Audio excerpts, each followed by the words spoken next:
Okay, hi everybody and welcome to our healthy eating webinar. This is part of the Be Healthy webinar series. Today we have a couple of really good speakers with us. We have Shaleen, Meelu from the founder of the Healthy Futures and a registered nutritionist. And we have Gallagher, who's the co-director at the Real Junk Food Project Birmingham, with us as well. What we'll do, I know this format's familiar to some of you, there's definitely some familiar faces that have been to lots of the webinars. So we'll just do a really quick overview of Be Healthy, what we're doing, what we've done today, and then I'll introduce the speakers and we can get on with the healthy eating content. So just moving on to the next slide for a quick overview of our timings today. So I'll do the introductions, welcomes, housekeeping, anything you need to be aware of for the webinar. Then the bulk will be the speakers, and at the end we'll have time for questions and answers. So moving on to housekeeping next. Just a couple of things to help the webinar run smoothly. So can you stay muted when you're not talking? And if you're not talking, also turn your webinars off unless you're a presenter, and that's fine. This just helps us with the bandwidth during the webinar. Also, if you have any VPN on your computer or laptop, so maybe NetMotion or Cisco, it also turn those off. It definitely helps with the smooth running of Zoom. We're very keen for as many questions and as much discussion as possible, and aware that things will pop into your head as the webinar goes on. We've got a question and answer session at the end, but if something comes into your mind on slide 2 or 4, pop it in the chat box. We might respond in the chat box, but if not, we'll pull it up at the questions at the end. It's definitely a good idea to put things in when you think of them.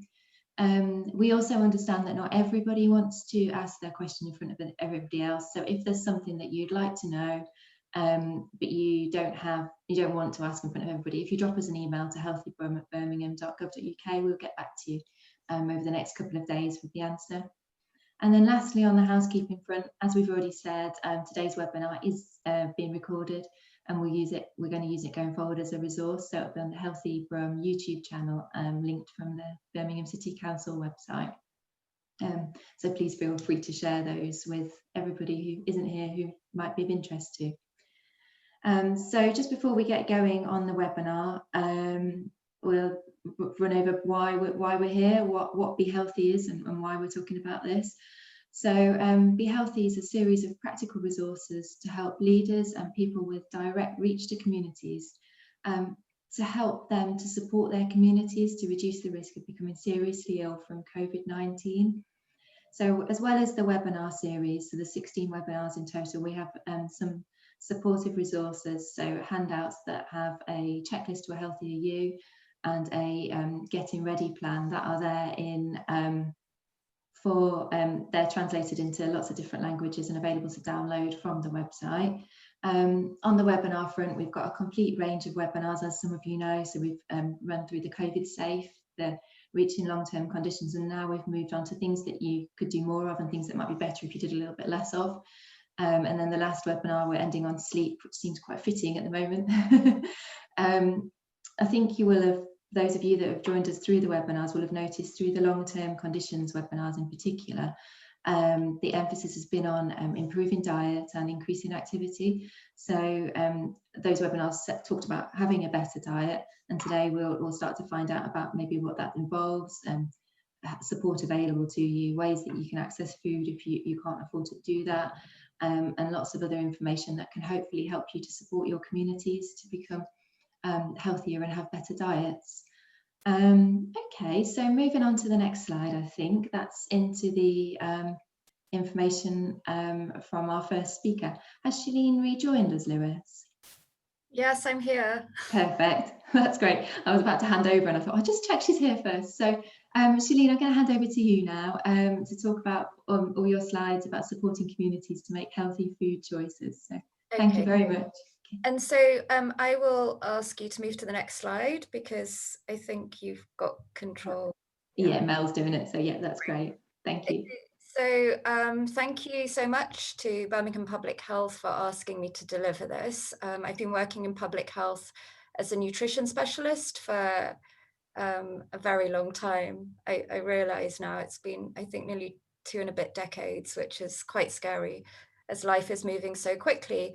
And actually the thing about it, every time we're asked to deliver this session, and a train the trainer session is slightly different, because I'll be asking you to think about the groups that you engage with, and to think about how you would pass on these key messages to them. Every time we deliver it, we also have to ask ourselves, why are we sharing the same information that we've been sharing for the past 2 decades? And I think there are 2 answers, really.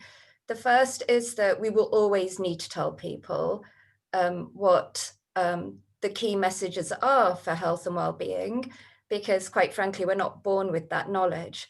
But the second thing is that even when we know what those key messages are, we have to ask ourselves why they are so challenging for us to implement in our daily lives.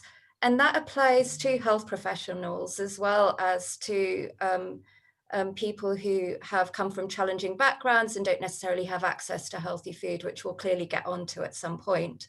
So just to start off with, it's just to make sure that that's what you're thinking about.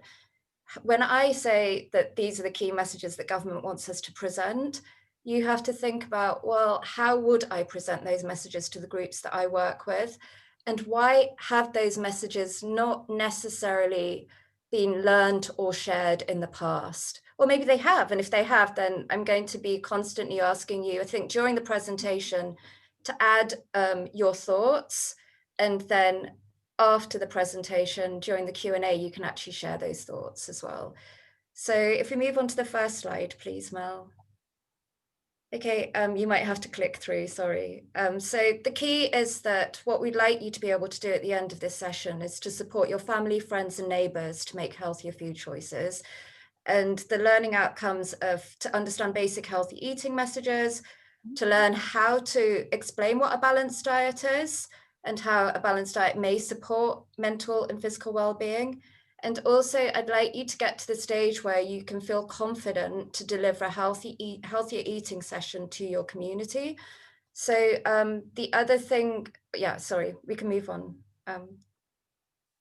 So yeah, I think just to think about it yourselves, I don't know if you can see if there's a chat space available for you, but because I'm looking at the presentation, I can't see that. But or if you make yourselves a note, if you have a piece of paper and you can write a note for yourself, why do you think it is important to eat well? So if we just have maybe 10, 15 seconds, what are the reasons? Why are the reasons that we need to eat well? So just think about that yourself. Okay, we can move on to the first. I can see Ava has written for better health. Someone else has written mental and physical health. To avoid health issues. Yeah, okay. So these are the kind of things that we would say naturally. I'm guessing that as you've responded to the invite, to prevent overweight and long-term health problems. Yeah, all of that's really great. And what I would say is that exactly is the first bullet point, which reflects what you say. Oh, here we've got an interesting one, Jazz. That's a really great one. Better sleep, better mood. So again, these are all really valid responses. And I think that at the beginning of the session, when you deliver it, if you ask people this, they may not respond in the same way that we do. They may just repeat like what everyone is sharing here, or they may add some different points and opinions. And I think that this is at the beginning of a session.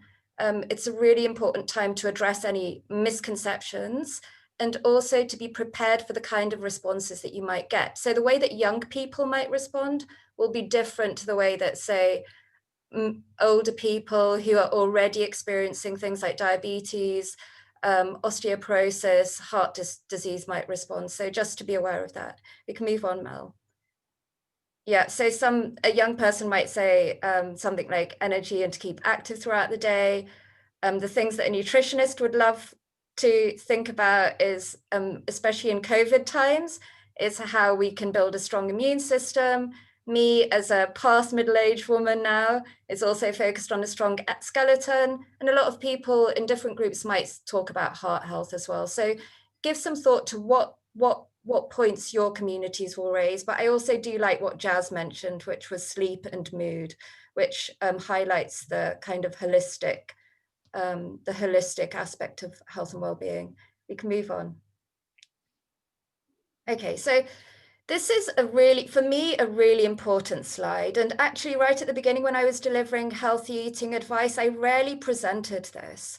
And so hopefully you'll all have access to this presentation, and you can edit it and add your branding, add the logos of your organization, add your own links. But one of the most important things is to explain to the groups that you're delivering to where nutrition advice comes from. And I'd say that the reason this is also important is because it prevents you yourself from coming out with your beliefs and values and your thoughts and your experiences. And it's really important, even for me as a public health nutrition specialist, I actually do have my own way of doing things or eating well. And, you know, that might not necessarily apply to the audience. So the only messages that we deliver during sessions like this relate to the guidance that, I think the presentation has relate to the guidance that that national government are coming out with. So these are the three important organizations. And again, one of them has changed during COVID times, but they still apply. So the first organization to be aware of is SACN. So we have a group of leading experts who review nutrition literature from all over the world in order to come out with specific recommendations. I'll give you an example of that shortly. Then Public Health England is the organisation that finds a way of translating those recommendations that make sense for the population.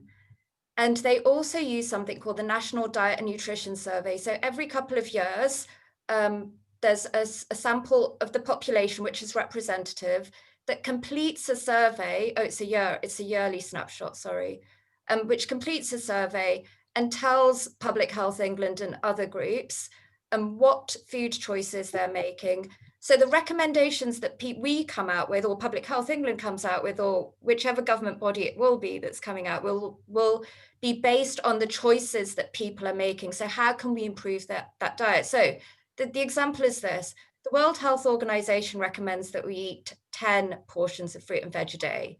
In the UK, we struggle to meet 3 to 4 portions of fruit and veg a day.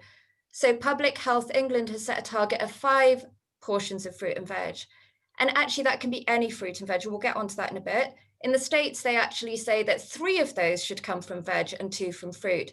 But for the UK, or for England, we say, well, all of the UK actually, but Public Health England refers to England. So they say 5 portions of fruit and veg a day. Okay, so moving on.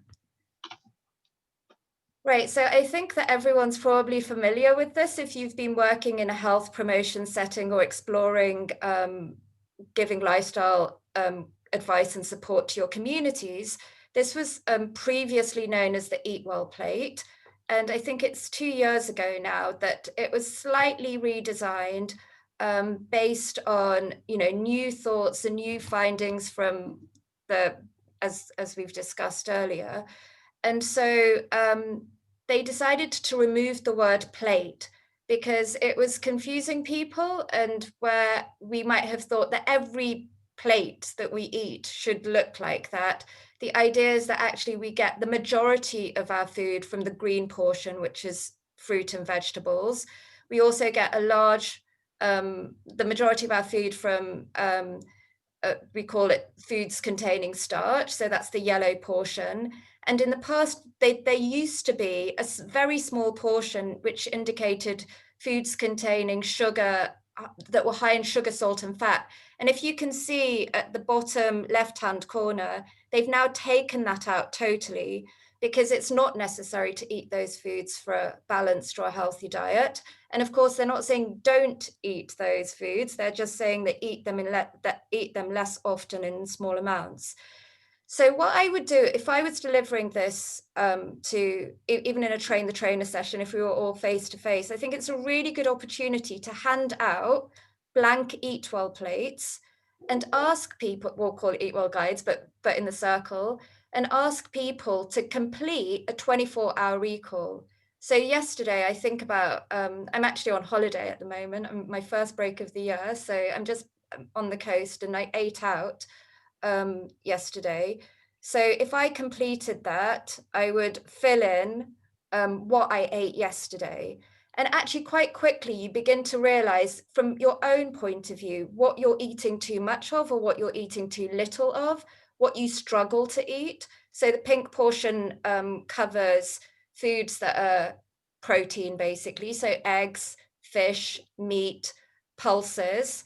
And so if you suddenly decided to embark on a vegetarian or even a vegan diet, as many people are doing at the moment, you may realize that actually you're struggling to consume foods from either the pink portion or, more importantly, the blue portion.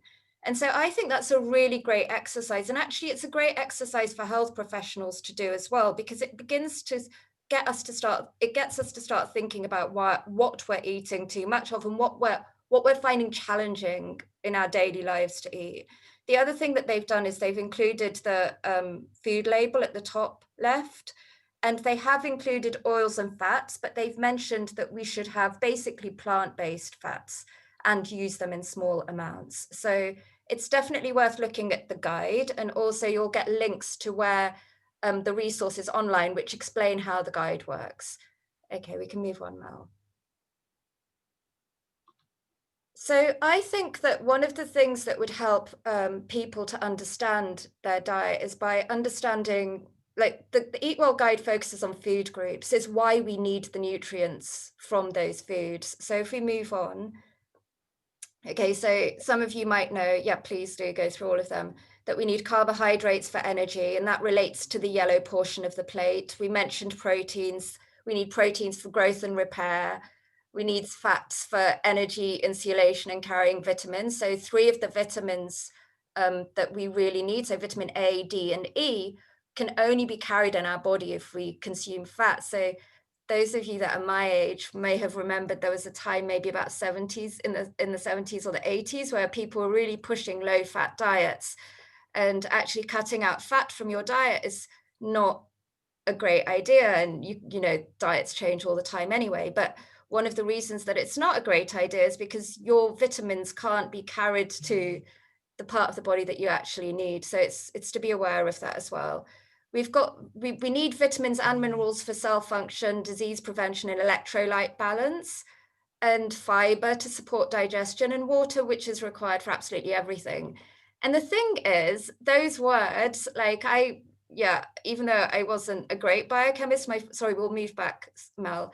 Even though I wasn't a great biochemist, these all have some meaning to me. Now, your audiences might, honestly, this will just go over their heads. So you really need to think about whether it's necessary to talk about nutrition, but we do need to explain the fact that the reason that we eat the foods that we do, or the foods that we're being recommended to eat, do serve a function in maintaining our health and well-being. So it's just to strike that balance.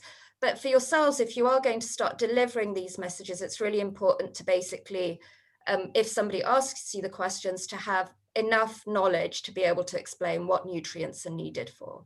We can move on. I'm just checking the time to make sure that I'm not speaking too much. The key thing to me also is that we need to be able to adapt the Eat Well guide for your audience. So if I was speaking to an African Caribbean community group, and also let's not generalize, you know, first generation, second generation, third generation, we have in Birmingham now of different communities, and each generation is likely to have make slightly different food choices, or we may be influenced by what our parents eat. Things move so quickly. So it's really important to get to know your groups and then think about how we make the right choices based on our cultural choices and also what's available to us. We can move on. Yeah, the 5 a day message, I think it's definitely worth going over all the time, because I actually delivered a presentation to diabetes consultants and those involved in weight management. And it's not to catch people out. It's just about, you know, like, these messages can sometimes be confusing, but you know, even those with health backgrounds may not know that 5 a day actually means 5 different portions of fruit and veg. And then there was confusing guidance about whether a smoothie that contains 1 banana, 1 orange, 1 apple, is that 3 portions or is it 1? And government guidance is that a juice or a drink will only ever be one of your 5. It doesn't matter how much. And you should still aim to have like these amazing drinks with spinach and bananas and whatever in them, because they will add good to your nutrition, but don't rely on them to do absolutely everything. Pulses count, but they only ever count as 1 portion. So I love pulses. I may have a bowl of lentils for lunch. I may have a chickpea tagine in the evening. That still counts as 1 portion. But the courgettes that I add to the tagine, the tomatoes that I add to the tagine will increase it. So just to be aware of, and I've got some guidance and notes that will circulate to everyone that participates. So it's to be aware of what those 5 different, what 5 a day actually means. We can move on. Right, understanding food labels. I think it's really important, especially say, for example, if you are delivering, so I'm going to move on quickly because I think I'm basically over time already. Understanding food labels is important because if you're working with, say, mothers and young mothers who are suddenly thinking about their toddlers and their kids, and they're being bombarded by messages and confusing marketing campaigns, the one that stands out for me is when Nestle produced straws, chocolate straws, and the TV campaign was, this is a great way of getting your calcium by sipping through a straw, sipping your milk through these chocolate straws. That's not a great message. And, you know, if you look at these boxes of breakfast cereals, they can sometimes look really healthy, but then if you look at the labels on the side, you can see they're not healthy. They're very high sugar. And if you give your kids a high sugar cereal, then they'll be craving that sugar throughout the day, and it can be quite disruptive. So this is why it's not just important to understand food labels, but also to look beyond the marketing. And it would be great to bring in some boxes and to bring in some yogurt pots and things like that and show that to your audience. Okay, we can move on.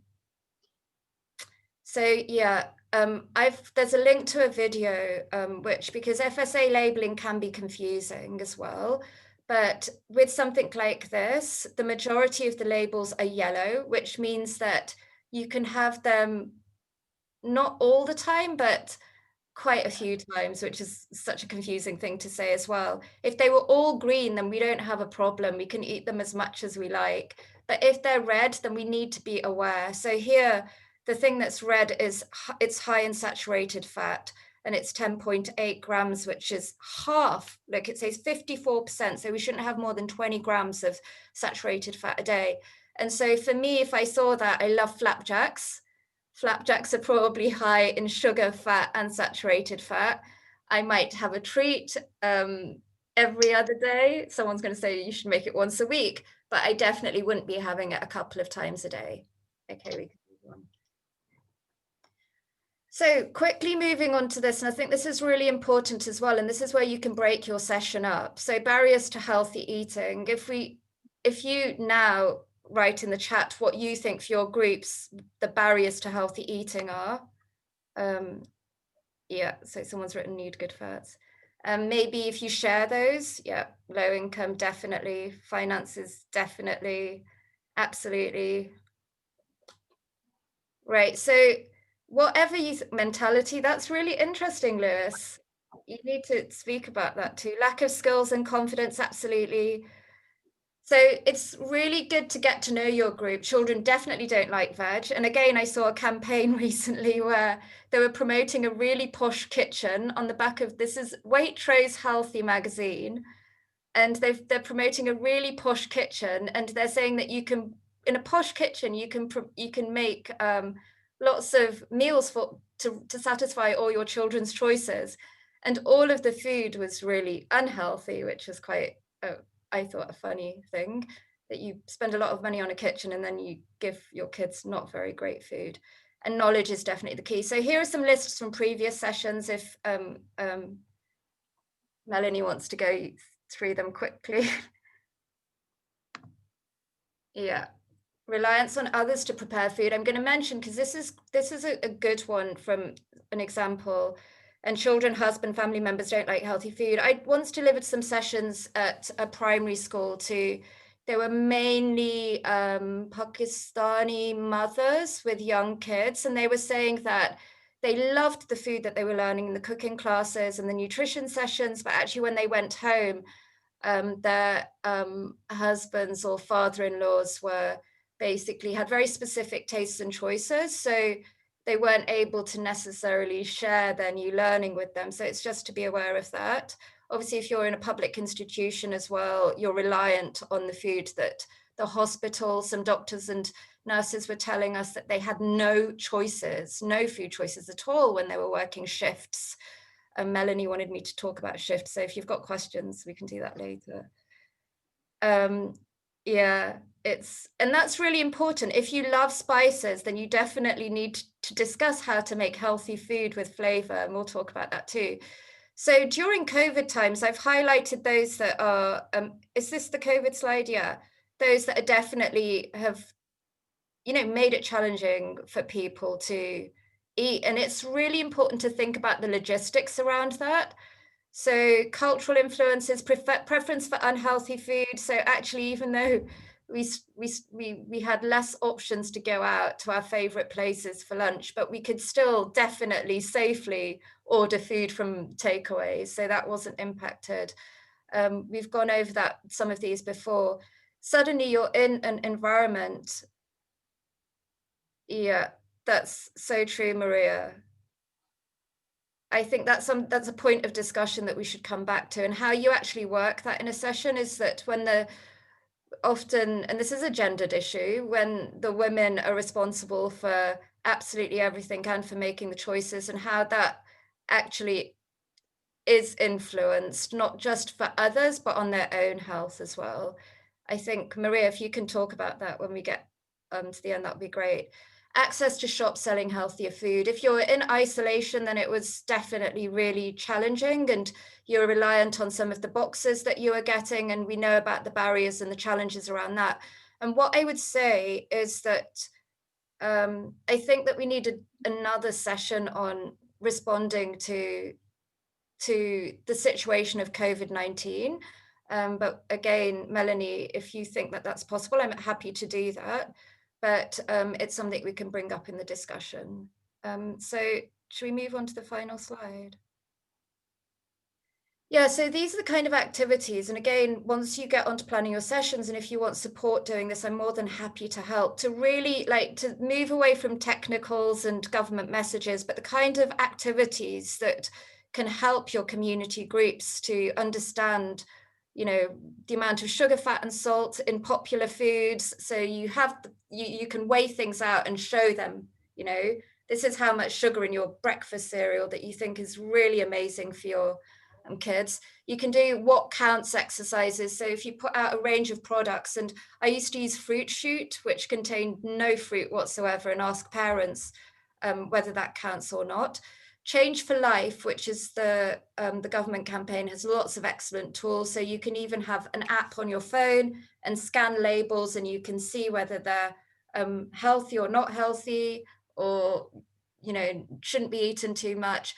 There used to be an Eat Well mat with cards. I think I've still got one, but if you can't get one, it's often worth creating one, even if it's on a big piece of paper, and then getting your groups to put foods on different groups, and then explaining if, for example, pulses are confusing, you could put them in the fruit and veg section, you could actually put them in the carbohydrate section. The reason that they're in the protein and section is because they are a good source of protein.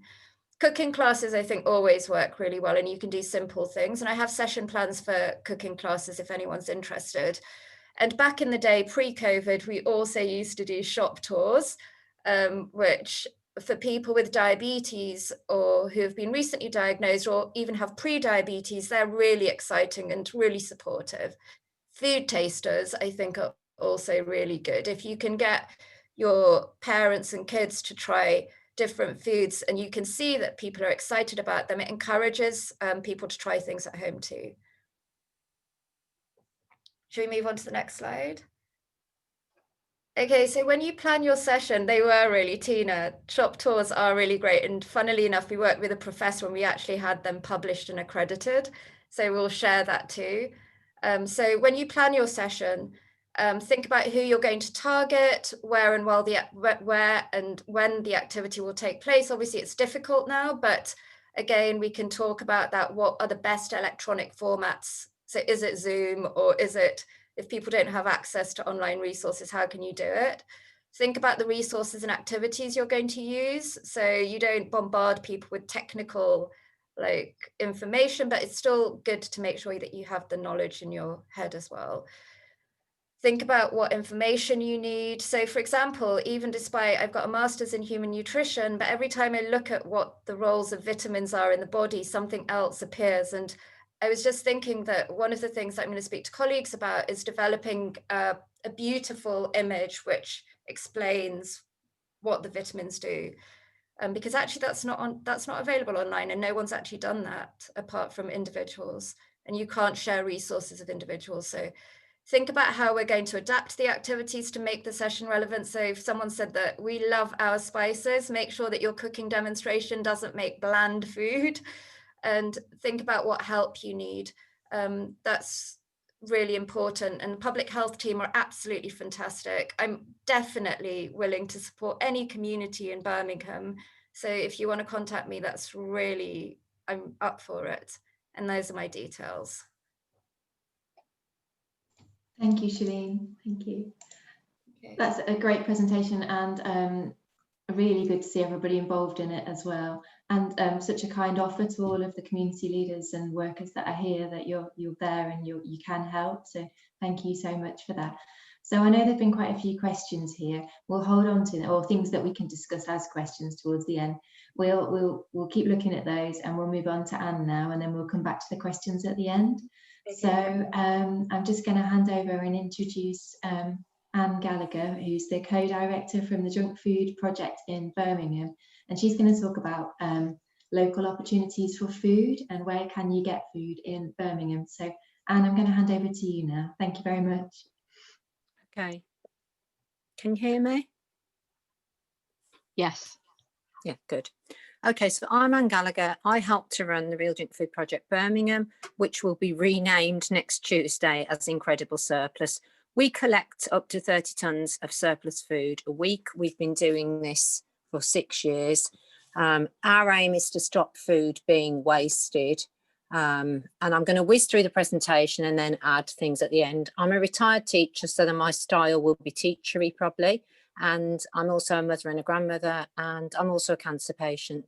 So no matter how sensible you are, you may still get ill.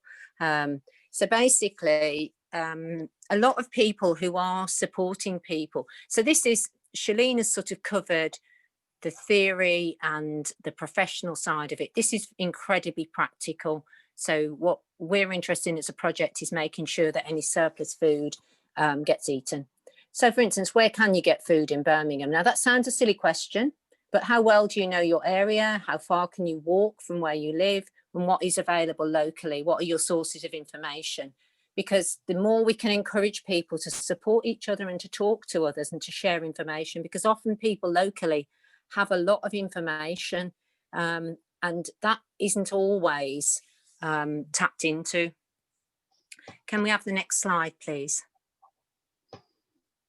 So one of the places you can get food from will be a food bank. Now, for some people, that's relatively easy. They get offered a voucher, but you have to have a referring agency. So it's got to be health or education, social services support groups, women's aid groups, groups like that.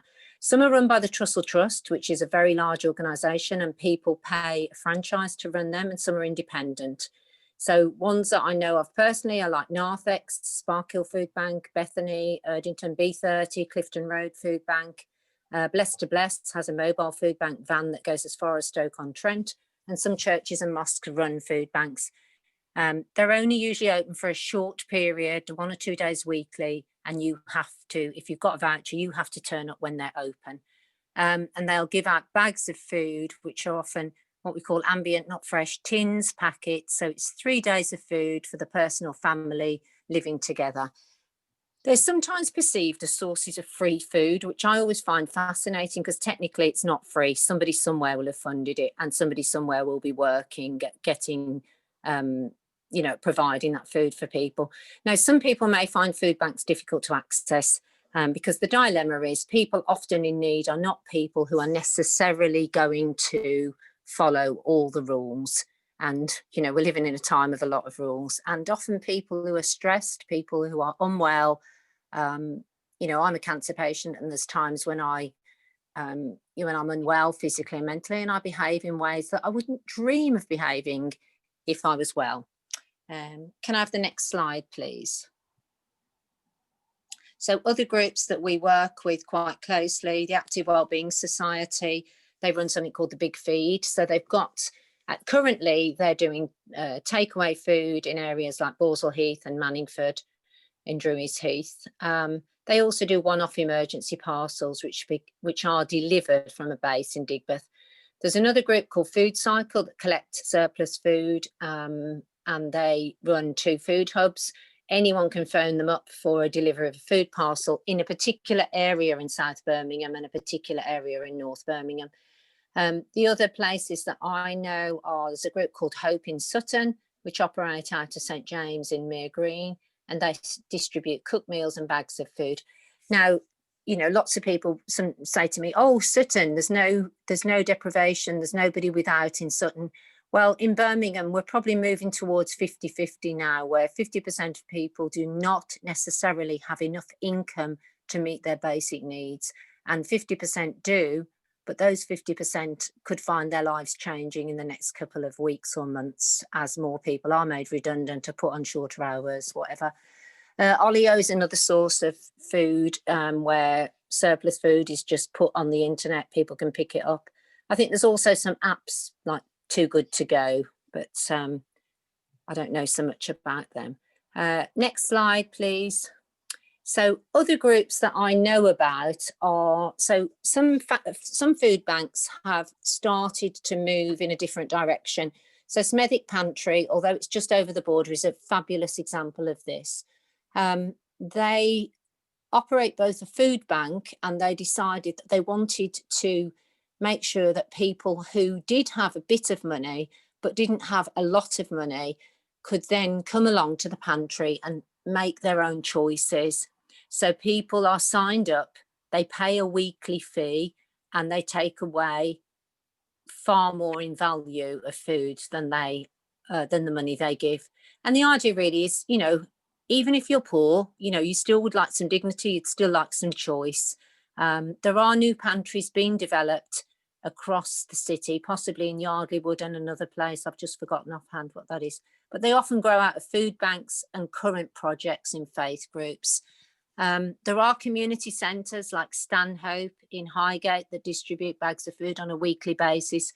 And a lot of this is very, very hyper-local. It's very much aimed at people who live in that area.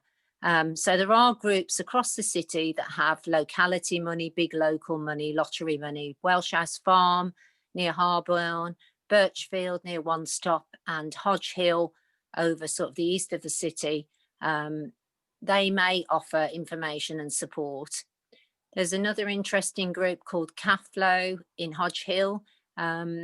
There's a woman who runs a boxing club, and she has taken over an old wellbeing centre, and she cooks meals for the elderly. So I think sometimes it's really about getting to know what's on the doorstep for people. There is a very interesting place called Free at Last in Nechells, where John Street, I think his name is, runs a cafe. So a lot of this is, there are lots of groups operating just below the radar in Birmingham. In Birmingham, I think we're very quiet about what we're good at. We're just busy getting on with it, and we don't tend to publicise it that much. Can I have the next slide, please? Yeah, you've got it. So other groups I've come across.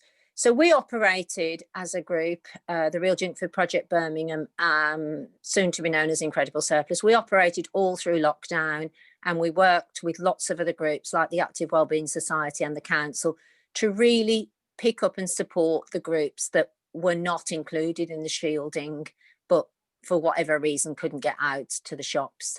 And we came across lots of other groups doing similar things. So Green Lane Mosque and many other mosques offer support in their areas. Erdington has groups like Witton Lodge Housing Association and Urban Devotion that work with several other groups in that area. Homeless One is a group that distributes food from the Old Dogs Home site in town every evening, and they give out to both the homeless and to those in need. Many groups do go out on the streets to feed the homeless rough sleepers.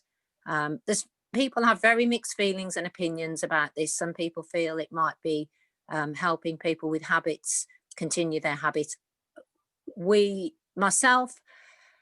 I think it's very easy to judge, but the bottom line is people who are fed and who are not hungry, and I mean, I speak possibly as a retired teacher and as someone who's in the community, if people are hungry, often other bad stuff can happen. Whereas if people are fed and have a full belly and feel cared for, they are going to behave better, probably.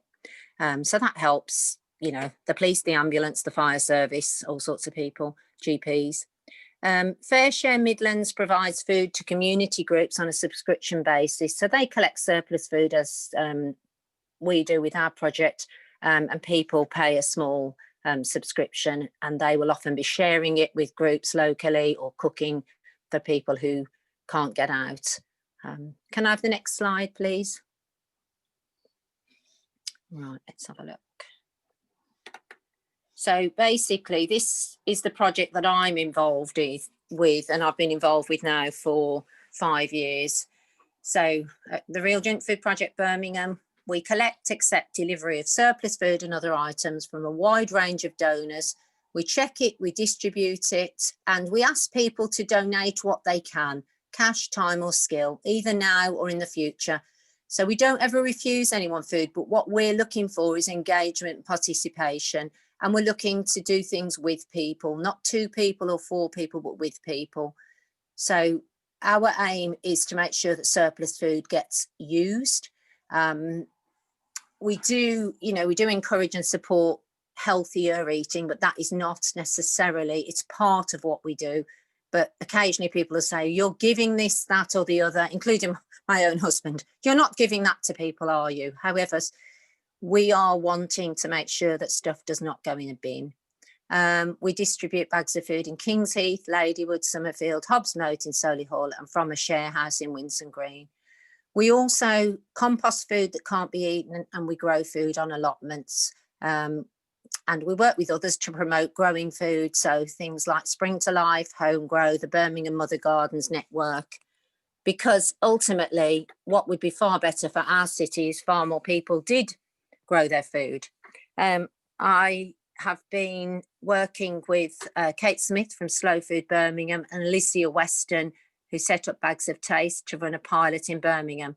So Bags of Taste are where ingredients and recipes are delivered to people with the aim of creating cheap, nutritious food that tastes good, even better than the takeaway. Because it was found that people often who are living alone, who may be on a limited income, will turn to the takeaway, because what's the point in cooking? So the idea is to try and support people to either get their cooking skill back or to start cooking if they haven't. And often when people have had a loss in their lives, a loss of a partner, a loss of a job, a loss of their health, you know, a lot of things can feel too much. So we've literally just done our first 2 groups of 12, and we're on to our 3rd group this week. So mentors volunteer to support participants to make 3 recipes to make 7 meals. And YouTube is used, and WhatsApp. And that's because of the barriers that are there for many, many people. With Bags of Taste, we've worked to produce sort of local shopping guides. Obviously, some people already shop in places that are less expensive. And that can be a big ask for people if they've been used to having more money. So there's Aldi, Lidl, value ranges at Tesco, Asda, Morrison's, Iceland, Home Bargains. And then there's local high streets like Soho Road and Dudley Road that have, you know, loose, fresh food. The Bullring markets in the city centre. And also, I think it's not just about going out to buy food. For many people, that can help structure their day, help them to get outside in the fresh air, and to make some choices. So, you know, going shopping is not as simple as it may at first appear. And I would also stress, you know, to all of us, not just to, I don't know, client groups or whatever. TV programs like Eat Well for Less are brilliantly entertaining because they're showing people, you know, you can eat together, you know, you can eat a value range. There's some fabulous recipes online and in books by a cook called Jack Monroe, who's the bootstrap cook, and she's been going for a couple of years, and she's just produced a book called The Tin Can Cook, and I can definitely recommend her. You know, and we all go through different things in life, and it can often be that, you know, your circumstances change, and actually all the things that well, we've all seen it recently, haven't we? All the things we thought were okay are not as okay as we thought. Anyway, my name is Anne Marie Gallagher. I'm on Facebook, Twitter, social media. I help to organise the Real Junk Food Project Birmingham, which will become Incredible Surplus. And I also run a place of welcome. And I'm retired from teaching because I'm living with cancer, but I am an example of, you know, people need things to do, places to go that don't cost a fortune. So one or two people might say, oh, you're a good person. I need to do something with my time and my energy. Otherwise, my daughters will have me babysitting all the time for my grandchildren. So that's me done. Okay. And I think I'm in time. Thank you, Anne. That was great. Really good. And good to hear that this is providing you a distraction from the grandchild babysitting duties. Shaleen mentioned earlier on in her presentation that there were some apps available online and things that might be able to help you. So on this slide, it just runs through 3 of those. So there's the link to the Change4Life, which is an app that you can even download onto your phone. There's the Eat Well guide as well, which can be accessed via this website. And there's the One You app, which can help you make better choices.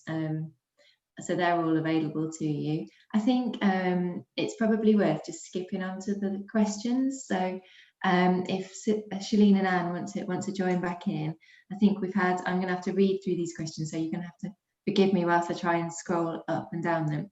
They're not exactly questions, but there's lots of points. So I know when you were talking, Shaleen, you were talking maybe about picking up a bit more on a couple of these. Is there one that you want to start with whilst I'm reading the rest? Or yeah. So I think Jazz's question about the food debates, and this is why I think it's really important to, when you are delivering a session, is to set the scene and say, you know, the whole aim of this session is that we're focused on what government guidance is, and we're not trying to get into personalized medicine or personalized nutrition advice. And even though definitely there are debates about carbs versus no carbs, and butter or saturated fat, I would try and keep the discussion to basically general nutrition advice, because each of those arguments is also going to have for and against points, and the scientific community hasn't established enough literature to be able to provide the evidence for us to go one way or the other. And also the other thing is about there's more information about personalized nutrition that's coming out. And we as a society, we're not at that stage yet where we're all going to be able to get DNA tests and GPs are going to give us personalized diets. And the best thing that we can actually do for ourselves is eat more fruit and veg. I know it sounds awful, but it's true. Like, and especially the veg. So if there's any way of just not getting, I think that the key is not to get into complicated debates, because most of us don't actually have the background to respond to those questions. And if people are concerned, and I have written this on the guidance notes, about personal health conditions, then refer back to their health professional.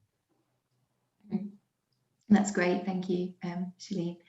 I've also noticed a couple of people commenting on other places that provide food. So Southgate Family Church provide food for people on the 3 estates of Kings Norton. People agreeing that they eat well for less. I would agree with that as well. It's great. And there's one here as well. This is more, so this is from Atif, I think it says. Need a lot of help. We've used spices for over 30 years as a community, and loads of oil. I've struggled to get my mum to move to extra virgin oil instead of vegetable, as the cost is so much more. And it's a catch-22. She's on a carer's allowance. But how can is there any advice we can give or any suggestions that could help? Yeah, I mean, the interesting thing is that rapeseed oil is just as good as extra virgin oil. And so I know in the past that with some of the communities that were producing large volumes of food for communities, the transfer to virgin oil, extra virgin oil, isn't the solution. We're not all suddenly going to have much better hearts, and we need to focus on the quantity as well. And so that's where I think a cooking demonstration is really useful, because one of my first sessions that I ever delivered, a lady in Sandwell, and she was wonderful. This was a wonderful moment for me, but a one-off. And 20 years ago, the lady who was a mother, who also was like the parent that worked with the school, said that she didn't know that she could produce food without deep frying. She thought deep frying was the only method for producing food. And after one healthy eating session, she literally did change her life. She started cycling to school, and she started having healthier food, and she lost weight. I mean, that's just never going to happen to me again. I think that was the universe saying it works if you do well, if you do pass on these messages, Shaleen. But I think that's, in all seriousness, you know, cooking demonstrations and showing people that food is tasty when you use less oil, or when you use flavors which aren't salt, is the best way of getting people to change. And the way that you chop onions, if you're doing Asian food, is also helpful. And so, yeah, that's what I would advise in that area. But the other point is rapeseed oil is as nutritious and healthy, and plant-based also, vegetables, sunflower, are all just as good. It doesn't have to be extra virgin olive oil. That's really, really helpful. Go, yes, Stacey, can I say something? Hello. Yes, go. We can hear. Okay. One of the reasons we've worked really hard to bring Bags of Taste to Birmingham is exactly that, is that people often feel overwhelmed by following recipes and by all the conflicting advice. And I actually went down to London to hear Jack Monroe speak, and also to meet Alicia Weston about 2 years ago now. And, you know, we've worked really hard, because we just feel that for many people, the advertising that's out there is just so aggressive to sell all sorts of things. And yet, you know, to make your own food at home, if you're given some support and some encouragement, you know, is far better for you. And I think lots of people, you know, found during lockdown, when they had maybe a bit more time to cook, they got very interested in cooking. But for anyone who is interested in Bags of Taste, there is an application registration form on their website for groups in Birmingham, and we are working with lots of organisations across the city to try and identify funding to offer that to more people. And I've done it myself. You know, I lost interest in cooking when I was incredibly ill, and you know, I lost some of my skill really. I'd always, you know, fed people fairly plain food, but I just lost interest in it. And part of recovering and living well is, you know, to relish your food and to enjoy it.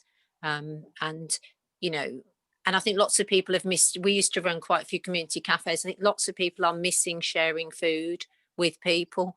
And we try and encourage people, you know, take the food home, have a go, tell us what you cook with it, and share it with your neighbours. You know, so I think it's, but in some ways we can all do a little bit, can't we, to, you know, make these changes happen, because I think people feel more confident once they hear, oh, you do that, oh, okay. And I think, you know, it is useful to, you know, keep talking to people about it and encouraging and supporting. Yeah. definitely. That's really useful, and I think everyone will agree. Yeah.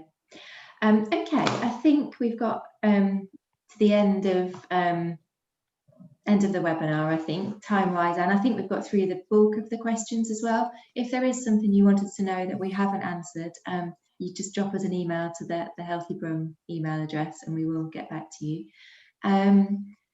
As at the end of all the webinars, I'm just going to quickly mention the community COVID champion. So if you're not signed up already, and you or somebody in a community that you're working with is interested in becoming one, you just sign up with the web address on the bottom.